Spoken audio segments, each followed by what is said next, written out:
This is a Clutch Picks sports betting podcast presented by Clutch Points. Like, follow, and subscribe. Rate us, review us, all that other fun stuff. My name is Sheldon Alexander. Thank you for tuning in to this edition of the podcast. Hopefully, you know by now you can find us on Apple, on Spotify, and of course on YouTube. Just search Clutch Picks Betting Podcast. And a big shout to DraftKings, because they're the reason why this pod exists still. We got it rolling. We got you cooking during the NBA playoffs. But more on that in a bit. Right now, what we're going to discuss is obviously, as mentioned, the NBA playoffs. Is I'm going to give you some picks on not only every game that's next in each series in the NBA playoffs, but I'm also going to let you know who I like in each series. For the most part, we're on to game twos. So bear down with me, follow along here as we break down and get into each and every series in the NBA playoffs so far, which has been interesting, right? Like, it's been an interesting start to the playoffs so far. I think there's been more blowouts and really good games, but the good games have been really good. So enough of a reason to watch, right? The star power is there. There's storylines going on everywhere. Actually, as we break that down right now, I'm going to do one last check because I remember there was some news that we're waiting to see finalized here on what's going on with Mr. Jason Tatum, right? Because everyone wants to know if Tatum's going to be in this series or in this game two for the Boston Celtics coming up here, right? So lots going on in the NBA and lots going on if you want to be in a place where you're able to understand just where the NBA is at in terms of the star power, in terms of, everyone mad about the play-in, and then now we get into the regular season and people are upset about, all the blowouts and these teams are getting beaten up and long series. And yeah, we get it. Again, as I said on last week's pod, maybe you just don't like basketball because these things happen and it's okay. And even the OKC series where they're running Memphis out of the gym, I mean, if you don't enjoy watching the style of play from Oklahoma City and how they just play defense, and you're watching things like Caruso battling in the paint for rebounds with Jaren Jackson Jr., like, that's just hustle, heart. Like, if you don't like that, again, maybe you just don't like basketball. But you know what? We like basketball. And so with that, let's get on to the series here, right? I'm going to give you a pick, as mentioned, a pick for each and every game in the series, right? And then what we're going to do is at the end of that, I'll also talk about where I like each team in this or where I like each series, pardon me.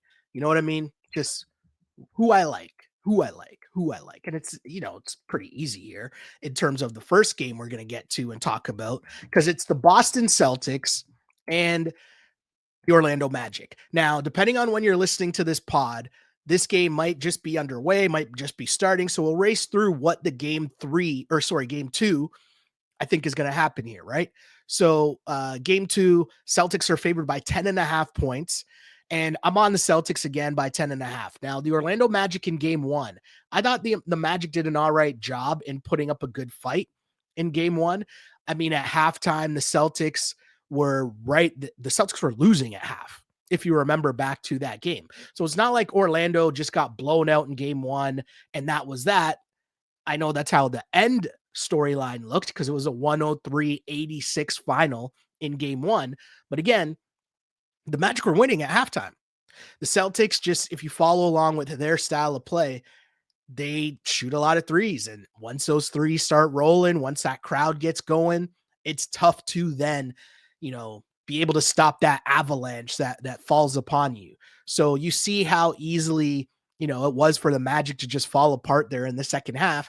And I just think overall, they just don't have enough scoring to try to keep up with the Boston Celtics. So in a normal situation, we are seeing a 10.5 point spread.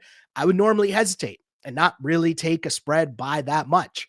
But the Celtics aren't your typical team. And the way that they shoot threes, and I'll say the way that the Magic don't, because the Magic just don't score that many points outside of Paulo and Franz, and you're making those guys have to work for their points. It's going to be tough to keep up with the firepower of the Boston Celtics. And that's even with Jason Tatum being listed as doubtful for game two with the wrist injury. Because if you remember, he got, I don't even think it should have been a flagrant foul, but going up for the ball. It was contested by, I want to say it was Wendell Carter and KCP, and Tatum landed awkwardly on his wrist, stayed in the game, but now they're saying he's doubtful. And for being honest, that's probably just precautionary, right? I mean, of course, he could be really hurt, and we don't know. That news will come out, but why risk it if you don't need to? Especially when you have the firepower, as mentioned, but also you already have Jaylen Brown dealing with a knee injury. So if you're Boston, you don't really need to play around here on some, okay, well, let's have Tatum and Brown both hobbling around in the first round when you're going to probably sweep the Orlando Magic anyways, right? So again, I think Celtics sweep this series, goes 5 max. So if you like, you take a little peek there, you go to DraftKings and you see some alternate spreads or series totals. You know what I mean? You can look at some different things that way. And once you look at it from that viewpoint, to me, I always like making the series props where you can look at those and get some lines where you look at it and it's like, all right, Celtics in less than 6 games, and you do things like that. I look for something like that and sprinkle there. Because again, Celtics 10.5 points in game 2. Give me that. And that doesn't matter to me if Jason Tatum is in the lineup or not. I'm still comfortable enough with the firepower of Porzingis and Jaylen Brown. And, you got Derek White bombing away threes like crazy as he went nuts in game 1. Well, how many threes did he have in game 1? Let me look that up quickly here on the fly. Derek White had 7 threes in game 1, right? So even if Tatum doesn't play, you still have Derek White, Drew Holiday, Kristaps, and of course, how can I go this long without mentioning Boston favorite Peyton Pritchard, who was off the bench with 19 points, 6 of 8 from the floor, 4 of 6 from 3. Just too much firepower, even without Tatum. So if you're Boston, let Tatum rest, let him get a little bit more healthy, and then you figure it out for the rest of the series. But until then, there's absolutely no need to try and figure out, oh, let's rush Tatum back if he's dealing with the wrist. And it's a shooting hand, if I'm not mistaken either. So let's keep it going here. We'll move on to game 2 between the Heat and the Cavs. This game's also on Tuesday night. And as you can see here, the Cavs are favored by 12 points in this game. 12 points is a lot. And again, in a basketball game, as I just mentioned, double-digit spreads, I got to firmly believe that you are way better than the team that you're playing and you're at home. Then you can talk me into taking a double-digit spread. And you know what? I think the Cavs are way better than the Miami Heat, and they're playing at home, so I'll take the double-digit spread. Just to recap, game 1, the Cavs won 121 to 100. So that's a 21-point victory there. And, it's tough for those teams that come out of the play-in game, and then you got to play the best team in your conference 2 days later on the road. Always remember, you got to hit that number each and every year because those teams get blown out in game 1 all the time. Now, as you look to game 2, I mean, it's not exactly the same situation as the Boston-Orlando series, but it's similar because the Cavs have multiple dudes that can get buckets, as emphasized in game 1, as you had your boy Ty Jerome off the bench with 28 points, right? 10 of 15 shooting, 5 of 8 from 3 from Ty Jerome. But then look at this. Darius Garland also had 5 threes in that game. He had 27 points. Neither of them were the high score because, their best scorer is Donovan Mitchell, who had 30 in the game as well. So when you're able to spread out the scoring like that, I'm less hesitant to balk at a double-digit spread. 12 points is a lot. Miami, you hope to get a better effort out of Miami, but if I had to lay the chips somewhere, it's going to be on the Cavs at home. They keep it rolling. They keep the buckets going. I'll lay the 12 points here with the Cavs in game 2. And as you look towards the series spread, obviously the Cavs are heavy favorites, are going to win. I think this is a sweep or in 5. So same thing, either try to hit one of those, right? Or again, look for the spread where you can get it in 6 games or less or 5 games or less, right? that's how you want to play that one for sure. But we move on from what I want to say are two blowout games to a game that, should be really good, a highly anticipated game on a, Tuesday night, we'll call it. You know, you got the Golden State Warriors taking on the Houston Rockets in game 2. Rockets are favored by 3.5 points in this one. And, the Warriors obviously taking game 1, and the Warriors being the road team, one of the rare road teams to take game 1. The Nuggets also took game 1. So, a tough one if you are the Houston Rockets, because you had all this talk about obviously the experience of the Golden State Warriors coming into this one and the lack thereof from the majority of the roster of the Houston Rockets. And the way that game 1 played out, I mean, it was tough. There's not much to debunk that if you are the Houston Rockets. Now, a 95-85 scoreline, obviously, 10-point loss. The game might have been a little bit closer than that, but I do think at the end of the day, if you're the Rockets, you really got to look at this in an interesting way, right? Because really, Golden State's only going to get scoring from Steph. I was going to say Steph and Clay. Wow. Steph and Jimmy Butler, obviously, right? And they did work. 31 from Steph, 25 from Jimmy Butler. But they're the only two players other than Brandon Podziemski to have 14 points. And he was on 5 of 13 shooting. So what I mean by that is, if you're the Rockets, you can't play slow like Golden State. Golden State wants to play slow because they're an older team. They're going to be better in the half court. They can execute in the half court, and that's how they want to play. But if you're the Rockets and you got all these young guys, right? You got Amen, you got Jalen Green, you got Jabari off the bench. Like, you want to be able to run. Tari Eason, you want to be able to run. You want to get out on the break. You want to be able to play defense. You don't want to sit in the half court if you are the Houston Rockets. And the other problem with Houston in the last game was just the turnovers, right? Way too many turnovers in that game. They didn't really do a good job taking care of the basketball. They didn't shoot the ball well from 3 at all, only shooting 20%, 6 of 29.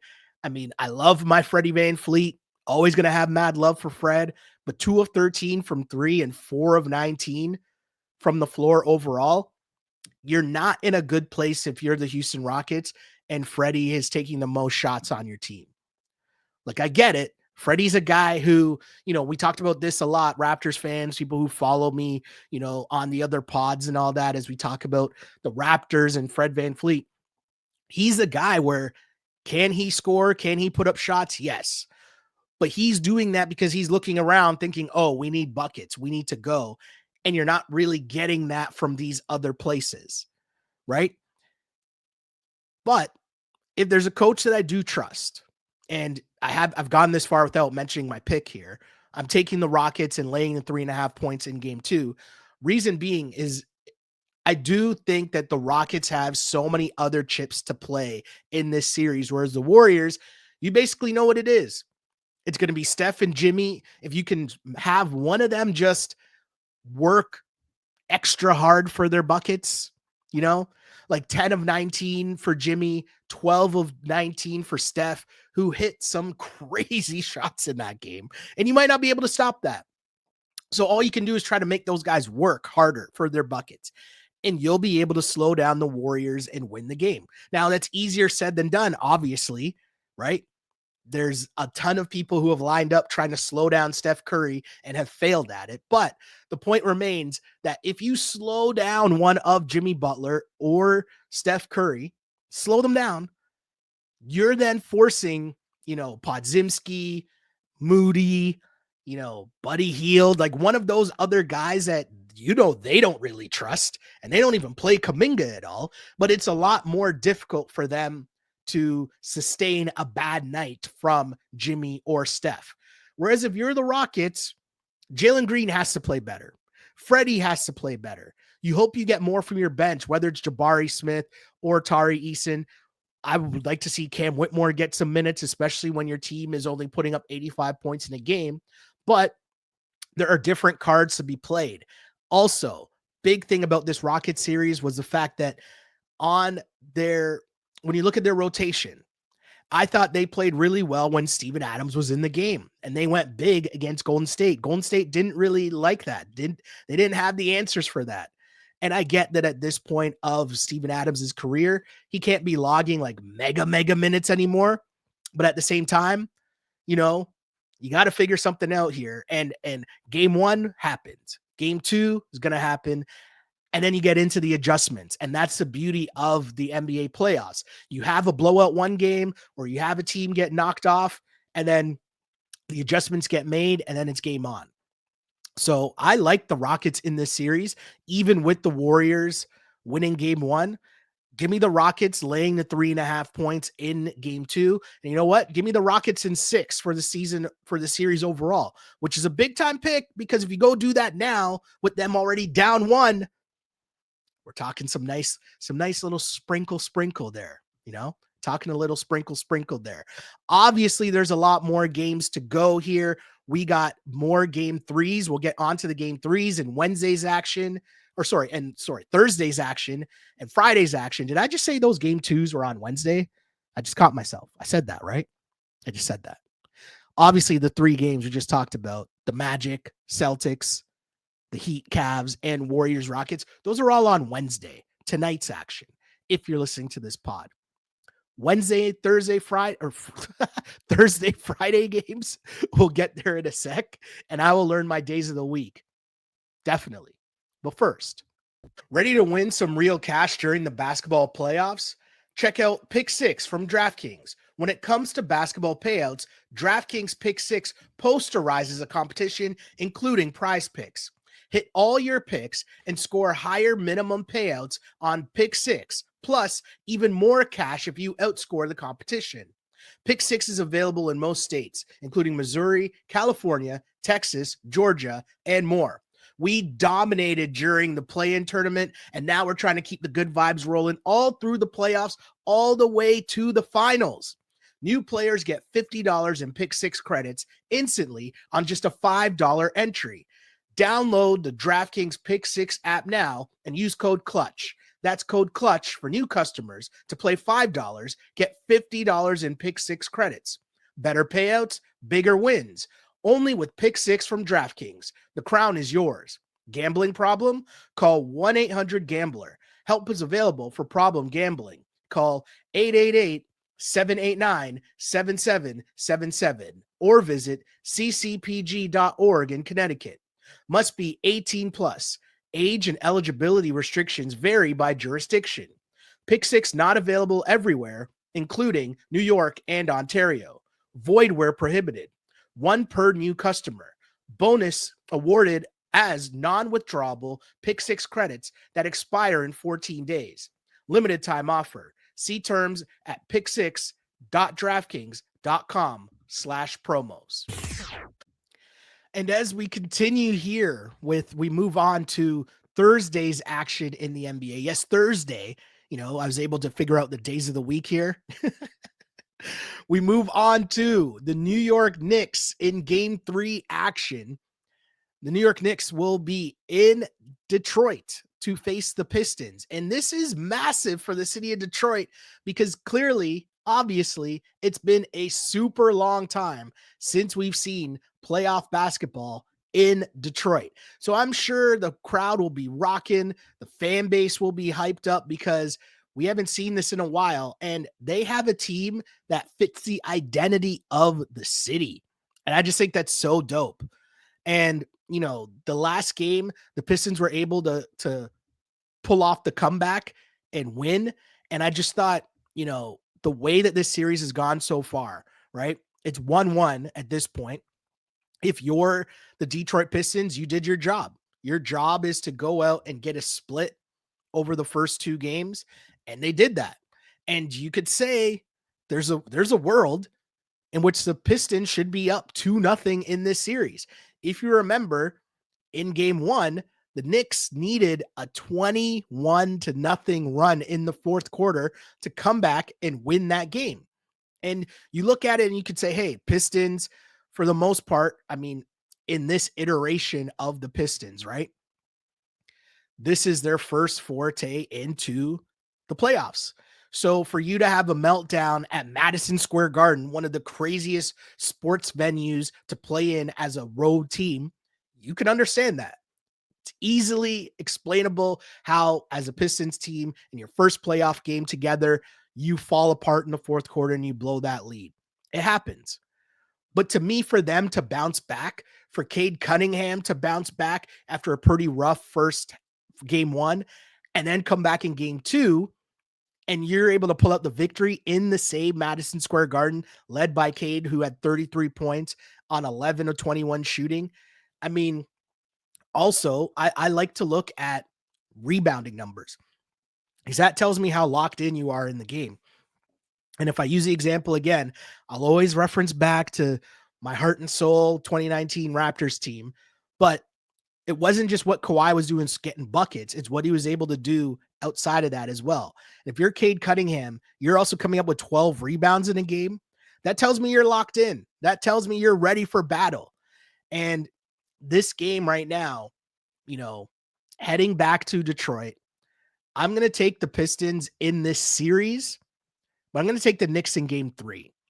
The reason I'm going to take the Knicks in game 3 is just because I think, much like in game 1 for the Detroit Pistons, I feel like the tension might be a little too high in that building just for these Pistons, because none of these guys in this Pistons uniform has played in front of a crowd that's going to be as ruckus as it is in game 3. And I think it'll be a close game. I think it'll come down to the wire, but I think this is a long series. So again, my pick in game 3 of taking the Knicks is not an indictment of where I think the series is going to go, because I think ultimately it's going to go 7. And I think a game 7 at MSG, I'm going to obviously lean towards the Knicks. So I like this series to go 7, but I think this, saying that, is a surprise to most people, because I think most people just thought the Knicks should be able to, the Knicks should be able to run all over the Pistons and be able to just handle them. But nah, this Pistons team is tough. The way that they play, they got vets. It's a good mixture of vets and young bucks, right? Because we mentioned Cade, who's their best player, but Jalen Duran obviously is a high pick who's doing a really good job for them as well. But then you're mixing in vets, right? You got Tobias Harris. Their other young buck, just looking at their starting lineup, even Asur Thompson, right? So you got Asur, you got Jalen Duran, and you got Cade Cunningham. So those are your 3 high draft picks, your 3 young bucks, but then you sprinkle in as well Tim Hardaway Jr., Tobias Harris, right? Dennis Schroeder coming off the bench, Malik Beasley off the bench.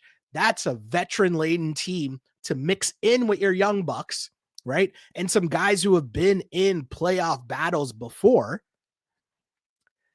That's why this is going to go a long series. So again, game 3, give me the Knicks at +1. I'm literally just taking the +1 because I just think it'll be a close game. But overall, give me Knicks in 7 for this series. Okay. Knicks in 7. I also think too, as we move on to our next game, which is game 3 of the Oklahoma City Thunder taking on the Memphis Grizzlies. Memphis obviously down 2-0 going back home to face a Thunder team that, I know it's the Grizzlies, and I know the Grizzlies have struggled towards the end of the season, and there was not much expected of the Memphis Grizzlies in this playoff, just the way that they've kind of fallen apart here down the stretch. But I'm going to say this. The Thunder just look incredible. They look locked in. And, for them to be up 2-0 and the way that they're up 2-0, because that cannot be emphasized nearly enough. Game 1, for those keeping score at home, the Thunder won 131-80. I'm going to say that again.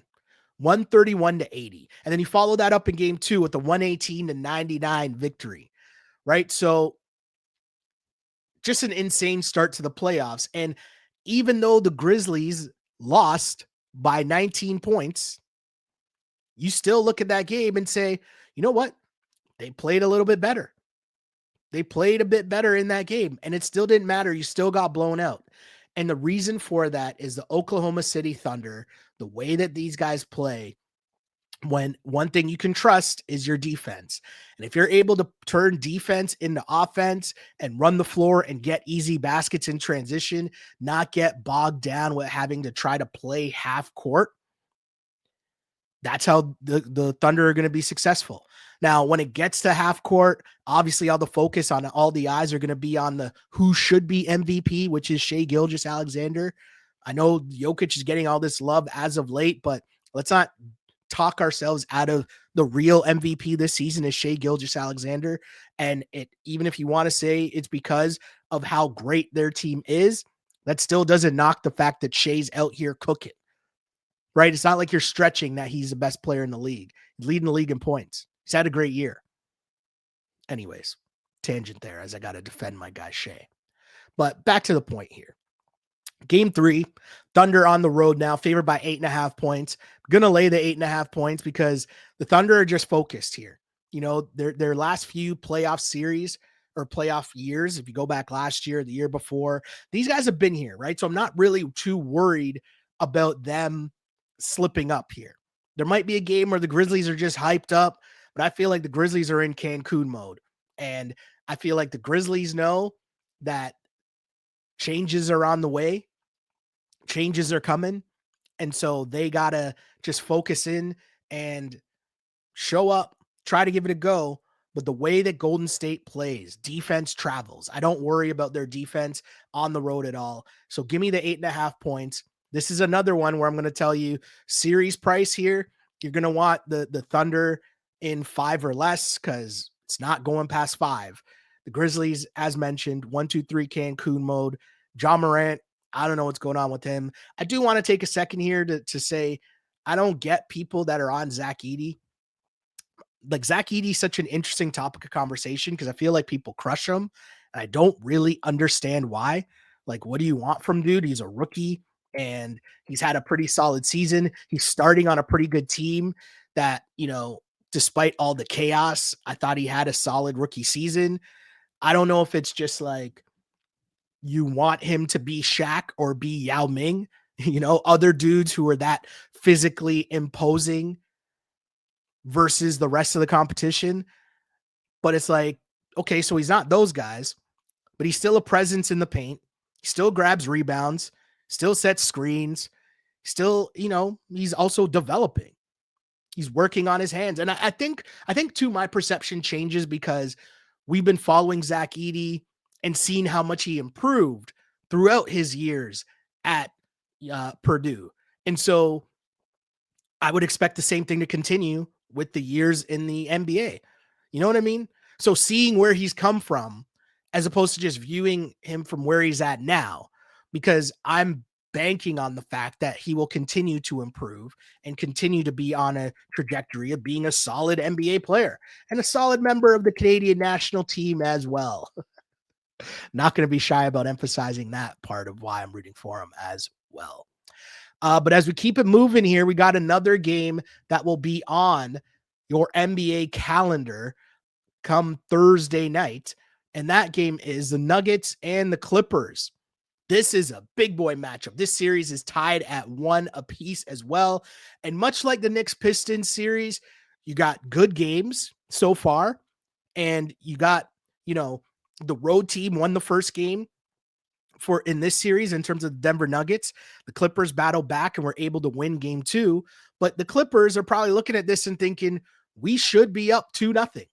And now they're going home. And I think there's a different swagger, a different momentum here with the Clippers because they know they gave away the game 1 OT game. And when you look at the Denver Nuggets, you know, you almost wasted a game from Michael Porter Jr., right? You've been begging for Michael Porter Jr. to show up and do something because we know the success of the Denver Nuggets came from when their supporting cast was able to step up and take some of the pressure off of Nikola Jokic. So in game 2, you got 23 from Jamal Murray, right? Aaron Gordon chips in with 14. Michael Porter Jr. has 15 points, but more importantly, 15 rebounds because we know Jokic needs some help on the glass as well. And you get that and you lose that game. That's a tough one if you're the Denver Nuggets because we know that the supporting cast has been inconsistent for the Nuggets this whole season. And so if game 2, as mentioned, I just gave you the numbers from Michael Porter Jr., from Aaron Gordon, from Jamal Murray, and then Russ off the bench with 14 points as well. You got all of that. You got to win those games if you're Denver. Meanwhile, on the flip side, for the Clippers, Kawhi is looking good. Kawhi Leonard is out here balling. And it's so tough for people I know because it's been so many years that we've seen this side of Kawhi, and then very quickly, something changes and an injury occurs again. And then it's like, what if?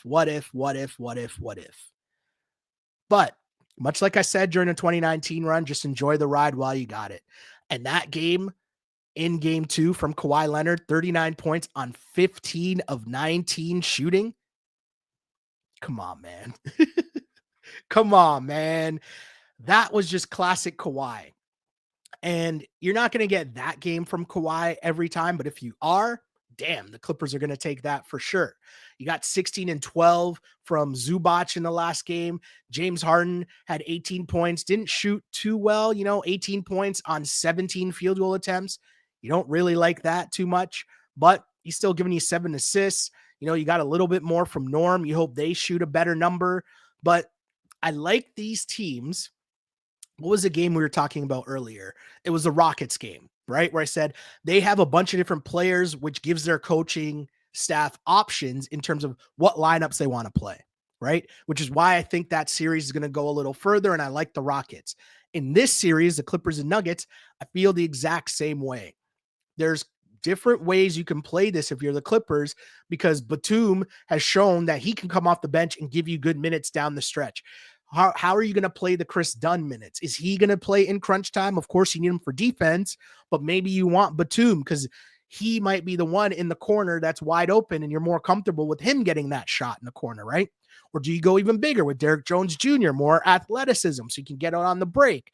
Are you going to have the bogey game from Bogdanovich, where he struggled so far, but what he's capable of off the bench? You just have so many different options for a team that, if you're being honest, coming into the season, people were worried about. But that's just what happens when you get Kawhi at the top playing so well. Everyone else sort of bumps down a notch into their rightful spot, and that team just looks so good. So in this series, give me Clippers in 6 in the series, but in game 3, give me the Clippers -5 as they're heading back home and looking to, get in the lead in this series and get back to business, so to speak, because it's been such a tough run for them, having to get over that tough loss in game 1, and they were able to bounce back. But, you need to get that win if you're them. You definitely need to get that win. So now let's move on to Friday's action. And yes, of course, Friday's action also includes the Celtics and Magic, which there's no line for because obviously they haven't even played their game on Wednesday night yet. But there are 2 other games that we can talk about so far, which involve the Indiana Pacers taking on the Milwaukee Bucks. And as this series shifts to Milwaukee, this series is 2-0 for the Indiana Pacers. And, this series has been super interesting because these teams don't like each other. These teams have played against each other a bunch in some high stakes regular season games. You're talking about the NBA Cup. They've been going back and forth and talking trash. And Dame Lillard, the fact that he's even playing is just great, but also insane and crazy because he's out with such a serious injury. But bottom line is the Pacers did their job and they won 2 games at home. The first game they won big. The second game they were in control for the majority of it. But the trend has been the Pacers getting out to great starts and the Bucks having to exert so much energy trying to get back into the game. And that's not the type of team that they have at this point. What I mean by that is they're not a team that's like the Clippers or the Rockets that I was talking about. They're more so like the Warriors in terms of, for them to be successful, like the Warriors need Steph and Jimmy to get buckets, right? The Bucks, they need Giannis and Dame to get buckets. But at this stage of Dame's career and, the miles that get put on Giannis in terms of Giannis just doing so much, You need your supporting cast if you're the Bucks. And the tough part is the starting lineup for the Bucks the last 2 games has let them down dramatically. And I'm looking squarely at mans like Kyle Kuzma.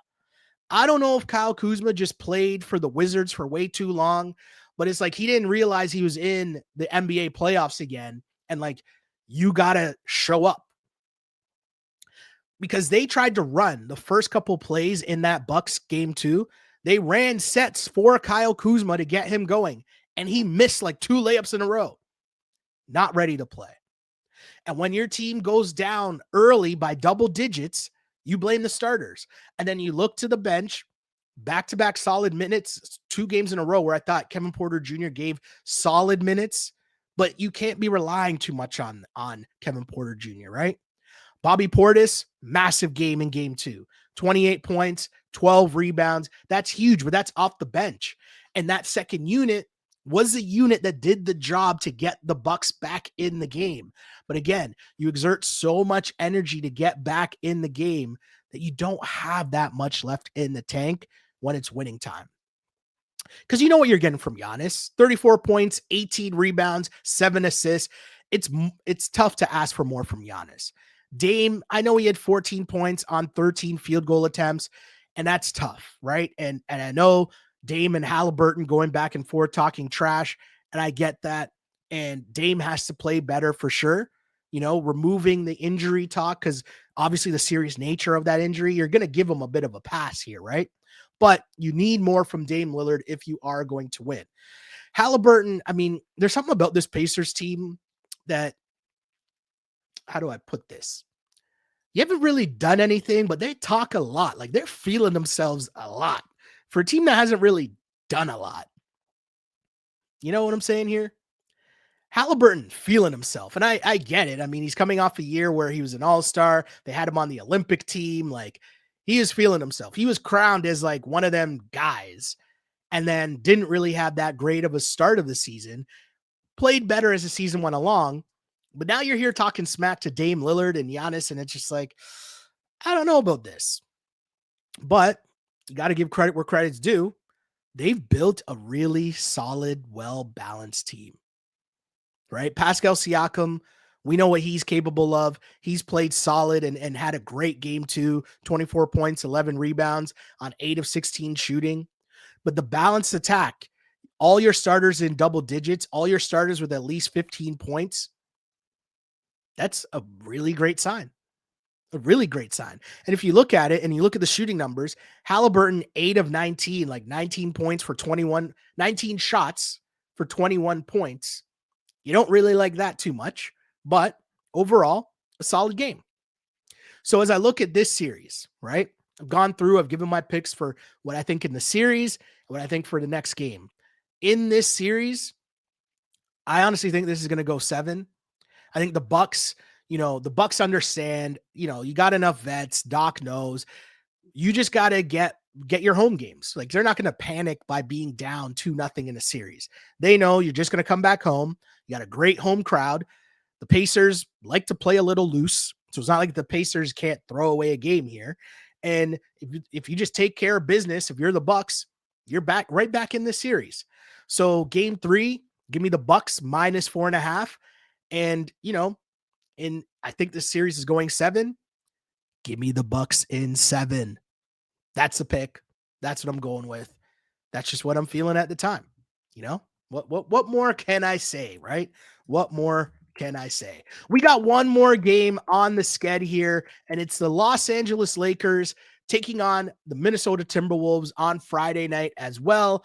As mentioned, the drill by now. I'm going to give you a pick for this game. I'm going to give you a pick for the series. And credit where credit's due to the Lakers. The Lakers were able to bounce back after a very, very, very tough game 1 loss.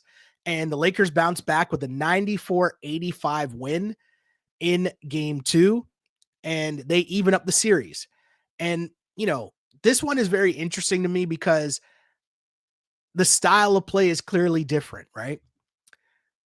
The Lakers win this game 94-85.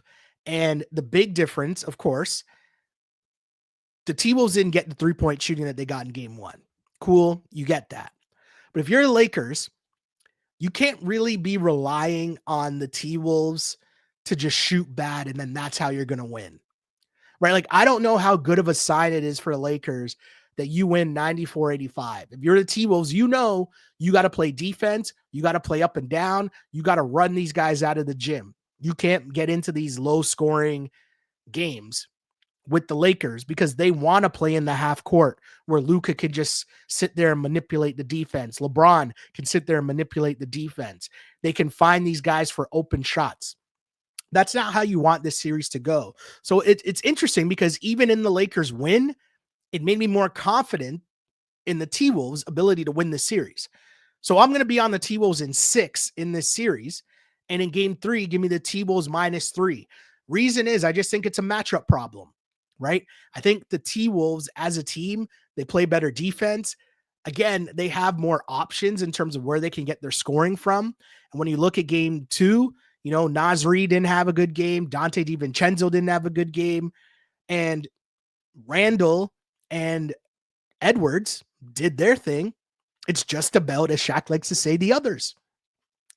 I trust the T-Wolves others to show up more than I trust the Lakers others. Who are the Lakers others? It's Austin Reeves and whoever, I don't know, Finney Smith, Hachimura.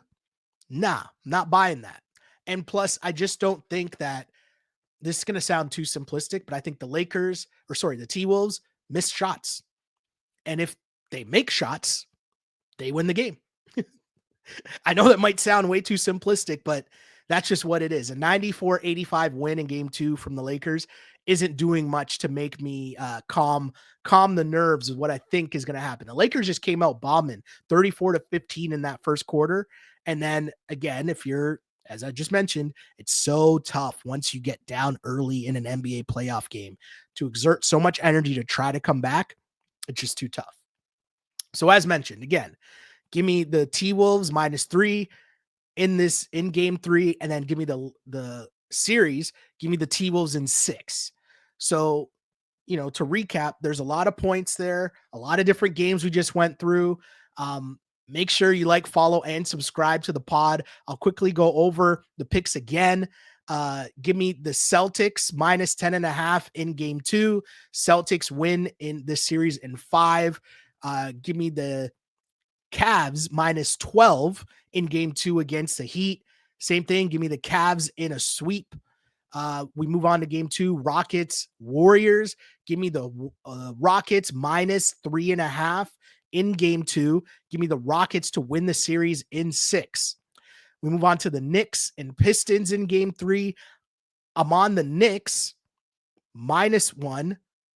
Oh, I just realized I made a mistake on this graphic that you're watching here. But give me the Knicks -1 in game 3.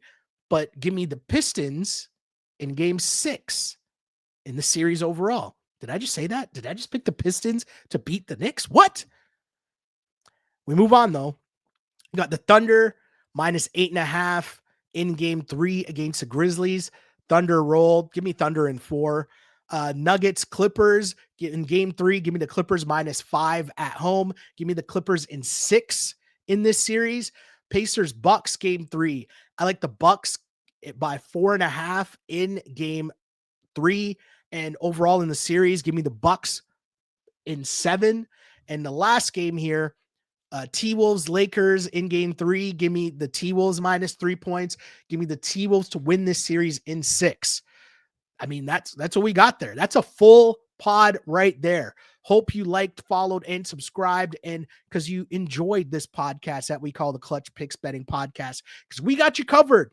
Picks on every game, picks in the series. Stay tuned to the feed. Let me know who you got as well. Send out your picks. Let us know what you think. We got you covered here. My name is Sheldon Alexander. You can find me on Twitter at Shell Alexander, on Instagram at Sheldon Alexander.